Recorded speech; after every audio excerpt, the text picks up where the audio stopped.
privileged today to talk to you about a topic that is very, very true to my heart and I'm very passionate about, which is diversity in the workplace. I'm going to give you an illustrative story, and I think it's very relevant to why we're here at Sales Kickoff at ZKO.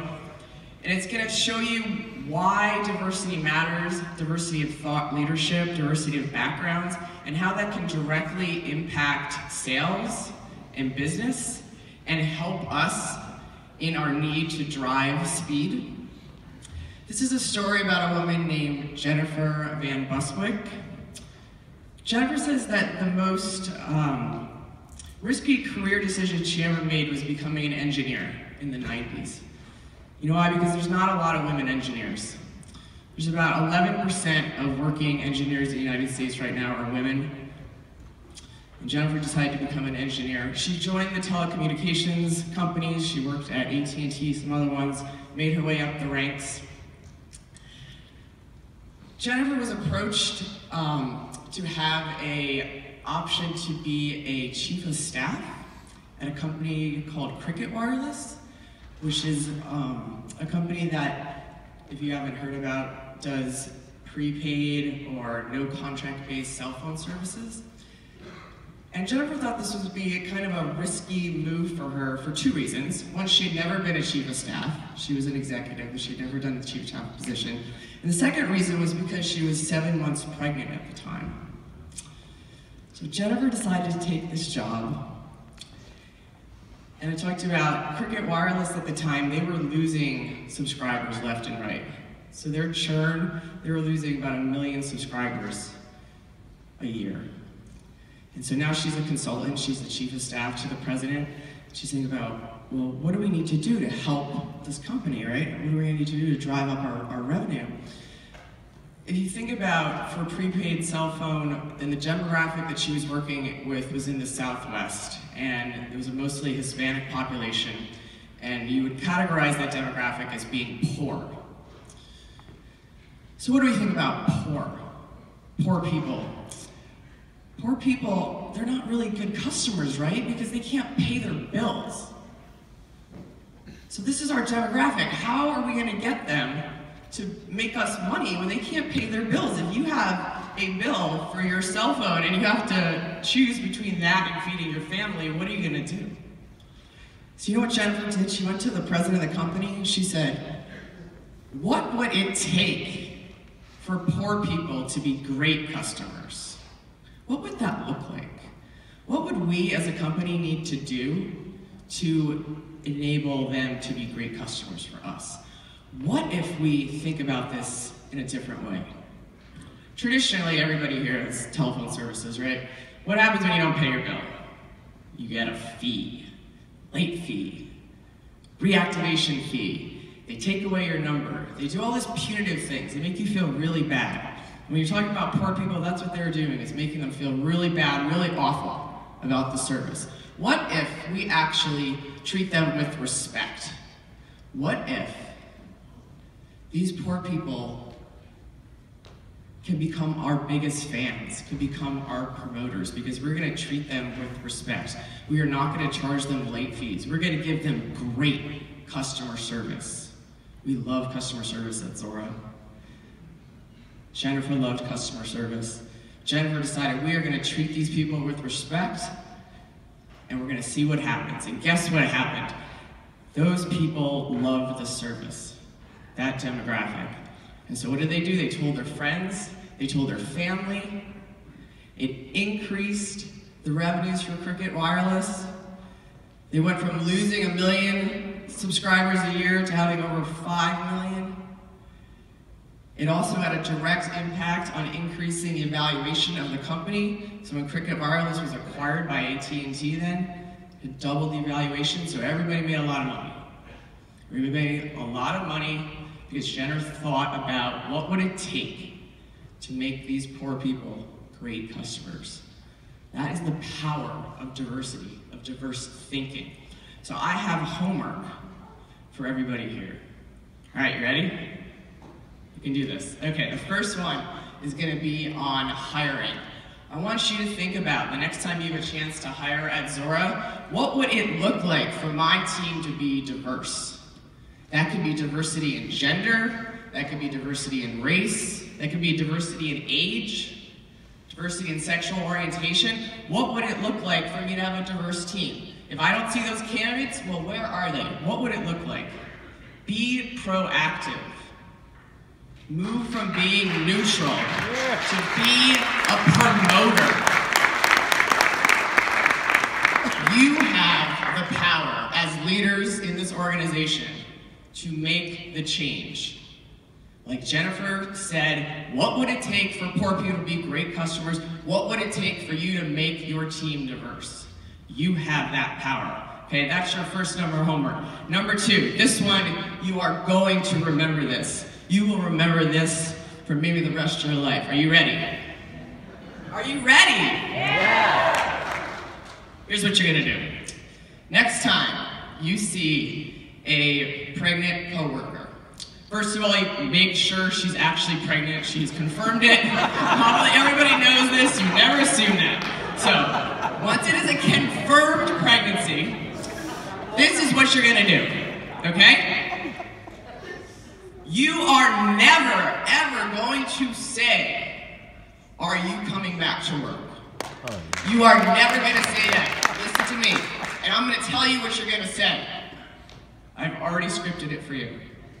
This is what you're gonna say. Instead of that, you're gonna say, I know that you are gonna be a great mom.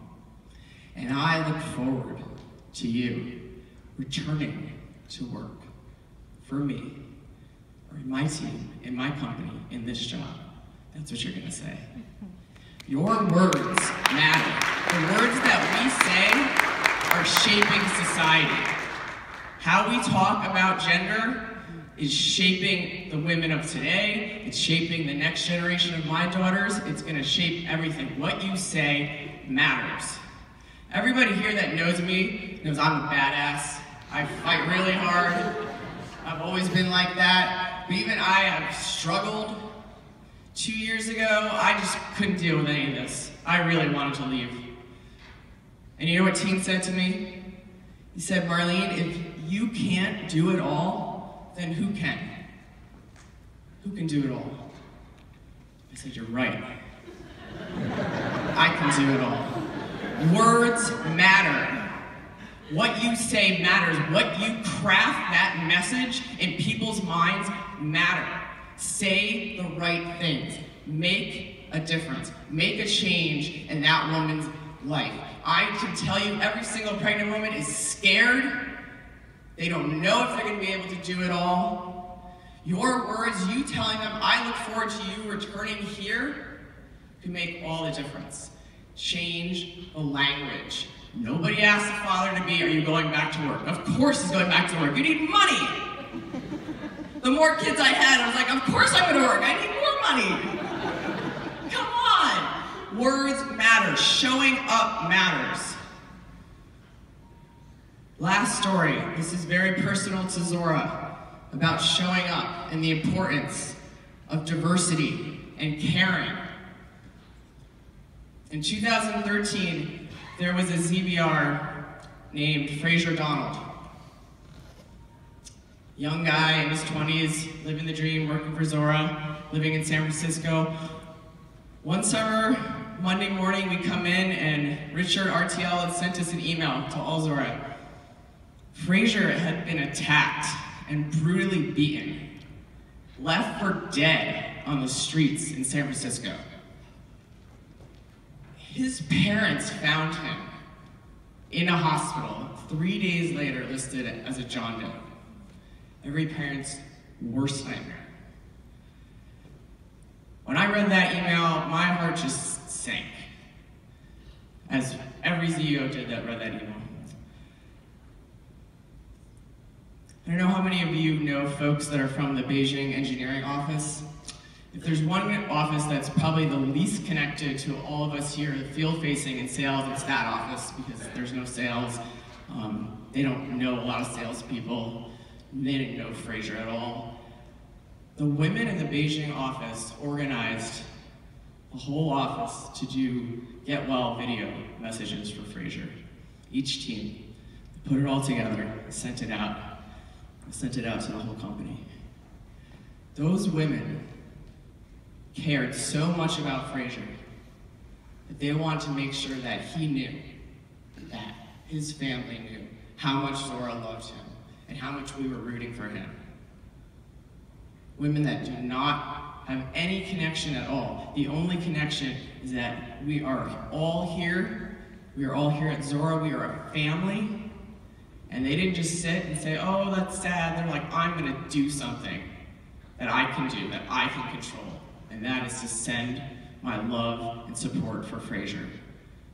It took him close to a year to recover from his brutal beating. And he came back to work. He stayed at Zuora for a while, and then he moved on. Last summer, he came to one of our wine and networking events at the San Francisco office. And he came up to me and he said, how are you? And he was so excited. He's a account executive now at New Relic. And he's talking to me about how much he learned from Zuora and the subscription business and how to sell. And he was so excited. And I'm just in awe.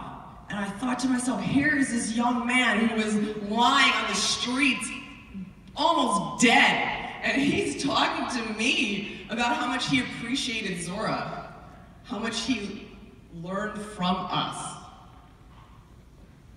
It just blows my mind. And I said, I'm so happy to hear that.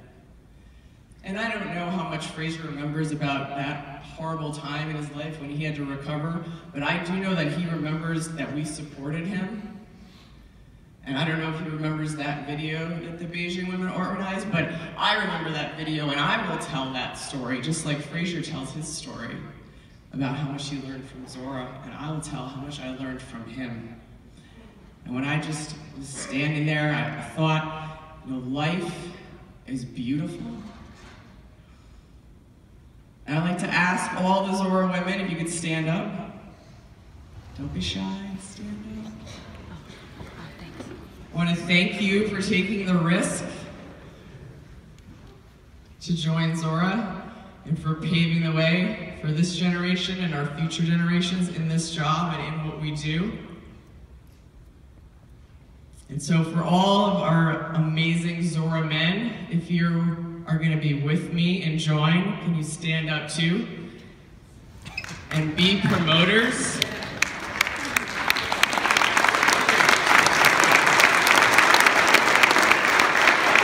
This is us. We are Zuora. This is how we are going to win and go to the next level. Next level shit. Thank you.